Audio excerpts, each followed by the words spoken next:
Hello everyone, this video is on cats and cat consciousness. And when we talk about animal consciousness isn't separate to our consciousness. It's just that when consciousness moves into a physiology that happens to be a cat, or happens to be a snake, or a snail, or a monkey, whatever it's flowing into, it expresses in a different way slightly. So it's channeled through the nervous system of the animal. And so when we're wanting to connect with animals which have different nervous systems to ourselves, there can be a little bit of fine tuning that is necessary, because the cat is an ultimate predator. It's an apex predator. It is built in a very advanced way so that it can hear things that maybe we can't hear, smell things that we can't smell, sense things that we can't sense, because its nervous system's just designed to be so mindful and so alert. And so silence, when interacting with cats, is essential. That silence is an inner silence, because cats work from a permanent meditative state. They're very silent beings. They're always living 200% of life, 100% in a very sensitized, multi-dimensional world beyond the senses, and 100% in the relative world. So if you would like to develop a relationship with a cat, having inner silence is a prerequisite. Being able to slip into a meditative state when you're around them, they love that. They feed off any form of meditative vibration. So if I'm meditating, my cats will always come and sit with me, because they want to absorb the stillness. They feel at peace, they feel at one. And then they can come at other times, but they're particularly attracted to stillness. So stillness, inner stillness, stillness in the environment too, making sure that the cats have quiet spaces, have spaces where they can be in nature and connect to the stillness in nature. Cats are very wild. They like to be outside. I know that there is a lot of variance of opinion, and people say, oh, my cat's an indoor cat. I think the human personality would like to believe that there's such a thing as an indoor cat, and there isn't. Cats are outdoor wild animals. And even if being outside lowers their life expectancy, I would imagine that if you ask the cat, they may prefer a shorter lifespan, having had the opportunity to go outside. But I'm not going to make that judgment call. As pet owners, it's totally up to you and what you're comfortable with. And I get it, because in some places it's really not safe, and it does dramatically lower the life expectancy, because there are a lot of cars and coyotes in certain areas, or maybe you're in a condo or an apartment and it's just not possible. And if you are, you really need to stimulate the cat, making sure they have cat trees, making sure they don't have to fight over litter boxes. If you have multiple cats, you need multiple litter boxes. Sorry, humans. I know that some humans are like, I don't want multiple litter boxes. It's a compromise. You have a wild animal, they scent their surroundings. Cats are wild, they're territorial, they like to put their scent everywhere so that they can own that space. And if you understand cats, it's their space, it's not your space. You're simply a visitor in their space, and quite rightly so. They demand respect as the beings that they are. They were worshipped in Egypt for a reason. They're in a high state of consciousness. They have the capacity to heal. I call my cats fairy crystals because they move around and they're able to change the energy of a space. They're able to absorb negativity from a space. They're able to I don't want to say frighten, but remove or ask to leave certain entities that they don't want to be in the space. And so that's very helpful. There are ways of watching and being with cats that can be very enlightening. If you watch your cat and it goes into a hunting response, their eyes change and become very charged, and they're no longer your pet. They kind of shift into a destructive guna. For those of you who want to know what a guna is, there are laws in nature, there are forces in nature, such as the force of creation, the force of maintaining the status quo, maintaining the balance, and then there's a force of destruction. So everything gets created, it gets maintained, and it gets destroyed.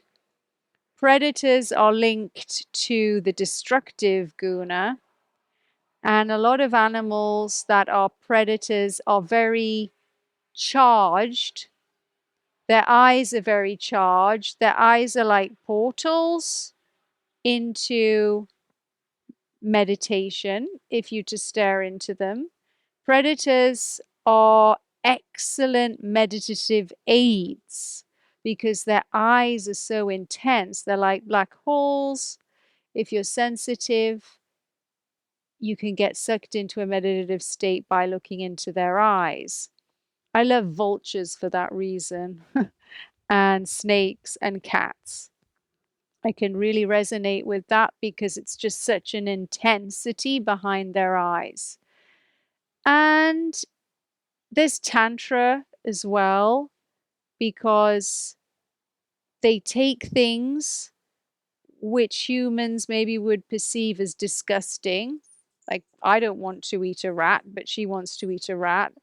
I don't want to stick my head inside a carcass like a vulture would, or, eat things live. Although when I was a child, I did actually eat maggots. I used to pick them out of berries. And my mum used to say, "What are you doing? We're berry picking. We're not maggot picking."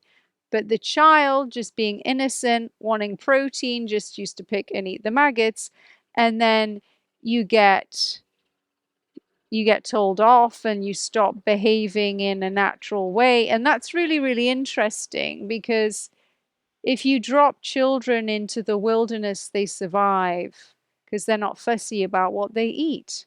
But if you drop adults into the wilderness, they may not survive because the mind's been civilized and it doesn't want to eat maggots and it won't eat snails and it feels all sensitized around those subjects. So it's really good to be around animals because they reconnect you to a primordial part of yourself.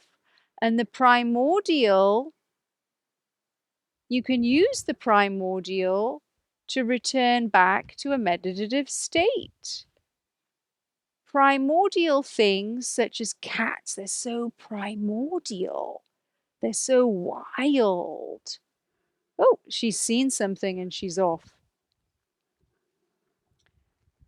Anything wild can be used on the spiritual path. Because as we get civilized, we can sometimes lose touch with ourselves. And we have a lot of noise in our minds about what we like, what we dislike, who we don't like, what's okay, what's not okay, how to sit, how to be in order to get accepted by other humans. Whereas the animal kingdom is just more raw, it's more free, it's more spontaneous, it's more in sync with the laws of nature, less selfish, more balanced. And it does it, animals, they don't judge themselves for their behavior. If they need to eat, whatever it is, they'll eat. If they need to go to the bathroom, they will. They're not going to think it's disgusting. If they need to mate, they mate. And there's a misunderstanding because they think, oh, they can't control themselves, whereas humans, we can control ourselves. Animals have a lot of control. They have unique personalities. They interact with each other in very specific ways, depending on the unique connection they have. I have cats, and each cat has a different relationship with the other cat. And there's rules, and they have a little society that's very civilized in their own primordial way. And what I love about animals is, even though they're able to sense things that we can't sense, and they're around humans that are lost in their heads, they still choose to make contact, eye contact, contact by coming into our life, contact by being in our homes and seeing the best in us and healing us and being there for us on our bad days and being very forgiving of our human lack of mindfulness, lack of stillness. So they're very altruistic souls. They come into people's lives for a purpose. They belong in a family unit a lot of the time. Pets come in and they teach humans lessons, and they may be with humans for multiple lives. You can sometimes sense that maybe this soul has been with you before, or this soul is not just a cat, even though the soul is in a cat's body. It's a timeless soul that maybe is part of your soul family.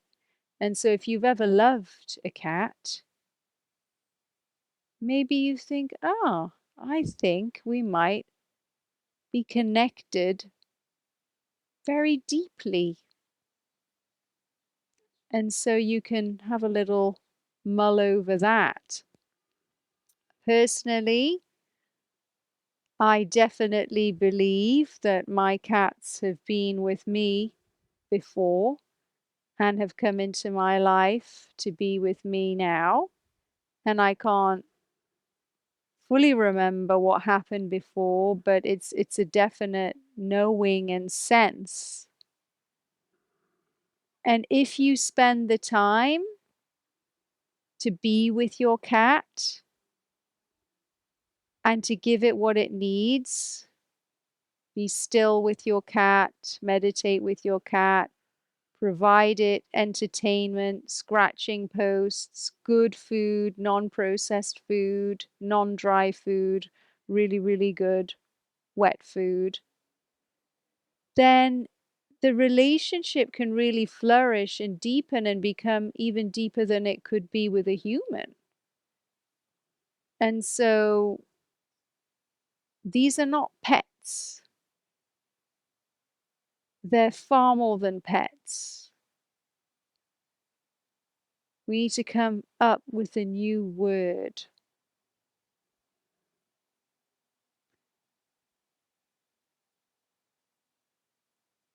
Yes, they're soul family, but they're more than that as well.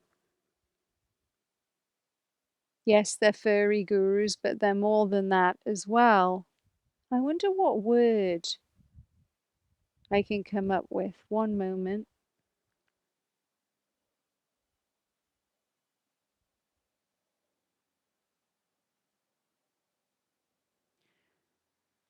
They are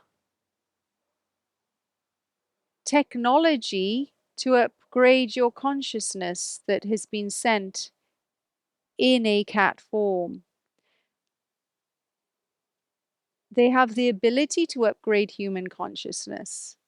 So if you have a cat, you're very, very, very lucky because your cat is radiating stillness, radiating a meditative state, radiating endless possibilities for you to up level, for you to become more mindful, for you to become more loving, for you to connect to nature at a deep level and return back to who you are beyond your human personality. So, don't take cats for granted. If you see a cat, know that you could receive an upgrade from just seeing it or being around it. We all want to go and find human teachers. We all want to go sometimes and search on our spiritual path for humans, but we fail to see what's right underneath our nose.